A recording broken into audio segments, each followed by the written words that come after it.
నాకు అర్జెంటుగా 100 రూపాయలు కావాలి. 100 రూపాయలు నా దగ్గర లేవన్నాయా? లేవు కాదు, మా వాడు వచ్చి గొంతు మీద కూర్చున్నాడు.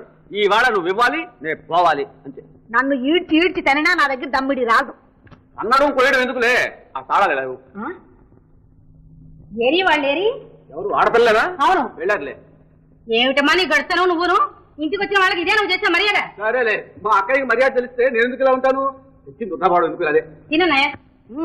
తినండి, ఇలాగే నా ఇల్లు గుల్ల తీసేస్తున్నారు. ఇదిగో ఆపోతే కుయ్యొద్దన్న. నీ ఇల్లు ఎక్కడుంది? ఇక్కడ విన్నావా? విన్నాను, ఆవిడ చెప్పింది పాయింటే. దుర్గమ్మక్క గుండె బేషుగ్గా ఉంది. బేషుగ్గానే ఉంటుంది. జారగా వచ్చిన బేషుగ్గా ఉండదు. కుక్కల్లా పడి తిట్టున్నారు నా ఇంట్లో. తినండి. కుక్కలు నక్కలు అంటే పళ్ళు రాలబడతాను. మర్యాదగా మాట్లాడాను. ఎత్తుకు కొట్టారా? ఏమే కొట్టక భయమా? కొట్టే రావేడు కొట్టాలి.